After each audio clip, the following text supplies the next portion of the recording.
धरने पर बैठे हैं, मुख्यमंत्री के आवास पे लोग धरने बैठे हैं, आज सीजीएल के जेएसएससी कार्यालय के बाहर लोग धरने पे बैठे हैं। आंदोलन रोज होता है, लेकिन जयराम महतो एक 50 लड़कों के आंदोलन से आज सीएम का फेस बन के कैसे सामने आया? इस सवाल का उत्तर कोई दे। आंदोलन इस राज्य में रोज होता है, जयराम महतो क्यों? क्योंकि मैंने उन मुद्दों को टच किया, मैंने उस मुद्दों पे बात किया जो झारखंड की जरूरत थी, जिसपे झारखंड बात करना चाहता था। साफ शब्दों में झारखंड चाहता था कि बिल्ली के गर्दन में घंटी बांधी जाए, पर बांधेगा कौन? बेरमो कठारा की घटना है, वहां एक व्यक्ति का अटेंडेंस रोक दिया जाता है, पंच ब्लॉक कर दिया जाता है, जो नौकरी का प्रावधान होता है कोलियरी में। वो व्यक्ति हमारे पास आता है, आके हमें सुनाता है कि भैया ऐसा ऐसा बात है, मेरा कसूर इतना है कि झारखंडी है और हमें मतलब मेरा पंच को ब्लॉक कर दिया गया है, मेरे अटेंडेंस को रोक दिया गया है, तो कुछ उपाय किया जाए। तो हम उनको फोन लगाते हैं, तो हमने परिचय दिया कि सर ऐसा क्यों करते हैं, गरीब आदमी है, बड़ी मुश्किल से रोजगार चलता है, तो इनको पुनः रख लिया जाए। तो उधर से आवाज आई कि आप कौन बोल रहे हैं? तो हमने कहा कि हम जयराम कुमार महतो बोल रहे हैं, वर्तमान में गिरिडीह लोकसभा लड़े हैं। तो बोला नहीं, आपसे हम परिचित नहीं है। तो हमें लगा कि शायद वो विधायक या सांसद की पैरवी सुनना चाहते हैं। तो मैंने इतना कहा था कि 2 महीने के बाद चुनाव है, हम बेरमो भी लड़ेंगे, गोमिया भी लड़ेंगे, डुमरी भी लड़ेंगे। अगर वहां से कोई भी सीट जीत के आ जाते हैं तो आपको दामोदर नदी में ले जाकर डाल देंगे। विश्वास कीजिए, विश्वास कीजिए, वो व्यक्ति का भी नाम बता देंगे, ऐसा नहीं हम झूठ बोल रहे। 10 सेकंड में उनका आवाज बदला कि जयराम बाबू बोलिए क्या बात है। अगर मेरे इस व्यवहार से उसका नौकरी बच जाता है तो मुझे अपने इस व्यवहार से कोई कंप्रोमाइज नहीं करना है। 24 साल आपने चला लिया श्रीमान करके, 24 साल आपने चला लिया नियम कानून की बात करके। हमें लगता है कि एग्रेसिव गवर्नमेंट आनी चाहिए और मेरा यही एग्रेशन मेरे मुझ में रहेगा, क्योंकि मैं ना संजय मेहता जी के तर्ज पे मैं बरी से आता हूँ, ना मैं चौपारण से आता हूँ, ना मैं गढ़वा से आता हूँ, मैं धनबाद से आता हूँ। मैं एक घटना सुनाता हूँ सुरेश महतो की, और विधायक मैडम बैठी, हालांकि उस समय वो बहुत किस्सा पुराना है, वो झरिया विधानसभा की घटना है, वो भोरा क्षेत्र की घटना है। एक व्यक्ति, उनका नाम है सुरेश महतो, मैं उस कौम का बेटा हूँ। एक व्यक्ति थे, उनका नाम था सुरेश महतो, मैं उस कौम का बेटा हूँ। उनको मारा गया था, उनकी सांसें थी, उनके दोनों पांव को काटा गया था, उनकी सांसें चल रही थी, उनके दोनों हाथ को काटा गया था, उनकी सांसें चल रही थी, उनके दोनों आंख को निकाला गया था। इसीलिए मैं मीठी बात करने नहीं जानता, मुझे लगता है एग्रेशन से राज्य को बदलूंगा। तो ऐसे लोग हैं जिनको लगता है कि इस दुनिया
আমার গেলে রেকর্ডিংটা बर्बाद है।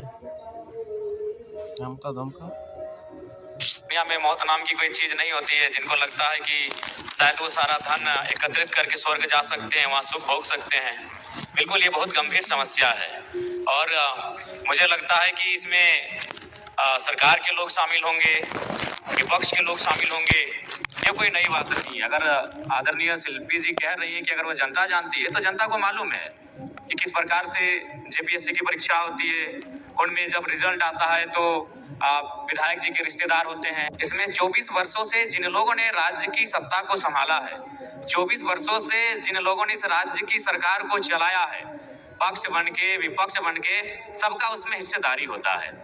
तो इसलिए जिस दिन वो इस बात को मानेंगे कि हमें एक समानता पूर्वक जीवन जीना है, हम लोग वास्तव में इंसान मनुष्य तभी हैं जब दूसरे की दर्द, दूसरे की तकलीफ और पीड़ा को देखकर हम भी पीड़ित होते हैं, तब शायद ये माहौल बदले। लेकिन फिलहाल ऐसे परिवेश में ये बुद्ध का देश भले है, लेकिन आज बुद्ध के विचार बिल्कुल विलुप्त हो चुके हैं। मुझे नहीं लगता है कि कोई शांति प्रिय तरीके से इस प्रकार के रास्तों से हटेगा। मैं बनावटी इंसान नहीं हूँ।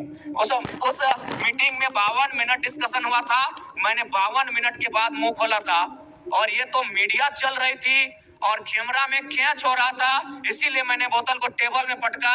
माँ कसम हम किसी के मुंह में पटकते। गुड। आपके पांव तले जमीन खिसक जाएगी। जब आपने छेड़ा है तो सुन लीजिए। यही विनोद बिहारी विश्वविद्यालय में एक कंपनी, एक एजेंसी ने टेंडर लिया है।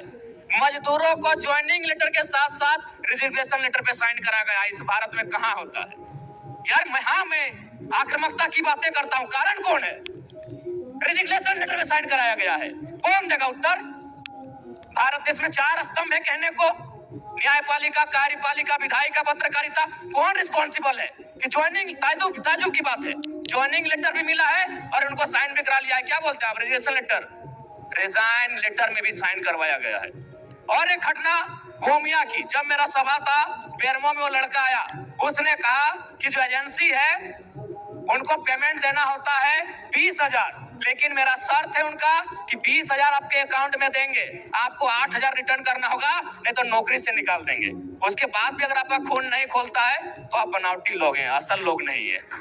अगर आप चाहते हैं मेरे अंदर की आक्रामकता कम हो, आप चाहते हैं मेरे अंदर की उग्र भावना कम हो, तो आज प्रबुद्ध लोग बैठे हैं। आज माननीय मंत्री दीदी बैठी हैं, आज माननीय मंत्री महोदय बैठे हैं, मंत्री 3 मंत्री बैठे हैं, आज प्रदेश अध्यक्ष महोदय बैठे, सांसद महोदय बैठे हैं, झारखंड मुक्ति मोर्चा के फिलहाल पालनहार है बैठे, आज विधायक मैडम बैठी हैं, यहाँ भी एक विधायक बैठे हैं, यहाँ भी एक विधायक बैठे हैं। ये लोग तय करें कि इस प्रकार का जुल्म, शोषण, अत्याचार एक आम व्यक्ति पे, यानी जो लोग हाशिए पर हैं, जो लोग निम्न स्तर पे हैं, उनके साथ अन्याय नहीं होगा।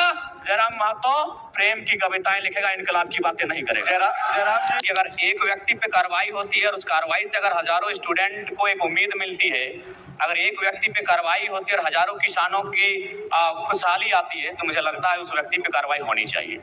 और मैं अपना एक अनुभव बताना चाहूंगा। हालांकि ऐसे मंचों पे जहां एकेडमिक लोग आके सुन रहे हैं, इंटेलेक्चुअल लोग आके सुन रहे हैं, नहीं बोलना चाहिए, लेकिन मुझे मेरा जो कैरेक्टर है वो सबके सामने मैं आपको बताना चाहूंगा। ये बेरमो कठारा की घटना है। वहाँ एक व्यक्ति का अटेंडेंस रोक दिया जाता है, पंच ब्लॉक कर दिया जाता है, जो नौकरी का प्रावधान होता है कोलियरी में। वो व्यक्ति हमारे पास आता है, आके हमें सुनाता है कि भैया ऐसा ऐसा बात है, मेरा कसूर इतना है कि झारखंडी है और हमें मतलब मेरा पंच को ब्लॉक कर दिया गया है, मेरे अटेंडेंस को रोक दिया गया है, तो कुछ उपाय किया जाए। तो हम उनको फोन लगाते हैं, तो हमने परिचय दिया कि सर ऐसा क्यों करते हैं, गरीब आदमी है, बड़ी मुश्किल से रोजगार चलता है, तो इनको पुनः रख लिया जाए। तो उधर से आवाज आई कि आप कौन बोल रहे हैं? तो हमने कहा कि हम जयराम कुमार महतो बोल रहे हैं, वर्तमान में गिरिडीह लोकसभा लड़े हैं। तो बोला नहीं, आपसे हम परिचित नहीं है। तो हमें लगा कि शायद वो विधायक या सांसद की पैरवी सुनना चाहते हैं। तो मैंने इतना कहा था कि 2 महीने के बाद चुनाव है, हम बेरमो भी लड़ेंगे, गोमिया भी लड़ेंगे, डुमरी भी लड़ेंगे। अगर वहां से कोई भी सीट जीत के आ जाते हैं तो आपको दामोदर नदी में ले जाकर डाल देंगे। विश्वास कीजिए, वो व्यक्ति का भी नाम बता देंगे, ऐसा नहीं हम झूठ बोल रहे। 10 सेकंड में उनका आवाज बदला कि जयराम बाबू बोलिए क्या बात है। अगर मेरे इस व्यवहार से उसका नौकरी बच जाता है तो मुझे अपने इस व्यवहार से कोई कंप्रोमाइज नहीं करना। अलग राज्य की लड़ाई जिन मुद्दों के साथ लड़ी गई थी वही मेरे मुद्दे होंगे। झारखंड अलग राज्य की लड़ाई में जो सोच के साथ इस राज्य को अलग किया गया था कि जब ये राज्य अलग होगा तो यहाँ के युवाओं के पास क्या अधिकार होगा, जब ये राज्य अलग होगा तो यहाँ के किसानों के पास क्या स्वतंत्रता होगी, मेरे मुद्दे वही होंगे। झारखंड जो हमारे झारखंड के नाम में छुपा है, झाड़ यानी जंगल, खंड यानी जमीन का एक भूभाग, और हमारी जो निरंतर लड़ाइयाँ रही हैं आदि काल से, वो इसी विषय को लेकर रही हैं। तो जब मैं विधानसभा के चुनाव में जाऊंगा, मेरा पहला मुद्दा इस राज्य में एक सुदृढ़ स्थानीय नीति का रहेगा। क्योंकि मैं जिन क्षेत्रों से आता हूं वो कोयलांचल का क्षेत्र है। आज भी मैं जब कोयलांचल से होकर आया तो लोगों ने अपनी समस्याओं को लगभग 15-20 आवेदन मेरे पास पड़े। जब मैं एक सामान्य सा बालक हूँ, मैं एक साधारण सा बालक हूँ और मुझे प्रतिदिन 15 से 20 समस्याओं को सुनना पड़ता है, जो समस्याएं होती है जमीन से संबंधित। इसलिए मेरा मानना है कि जमीन संबंधित जो कानून जो आज हमारे राज्य में है भी, CNT, SPT, लेकिन जो लोग सरकार में बैठे हैं उनके मैनिफेस्टो में शामिल होने के बाद भी प्रभावी रूप से लागू ना हो पाना, प्रभावी रूप से उन विषयों पर चर्चा नहीं कर पाना, उनको संरक्षण ना दे पाना एक बहुत ही गंभीर विषय है। और मेरा मानना यही है, जो कि मैं किसान वर्ग से भी संबंध रखता हूँ, एक किसान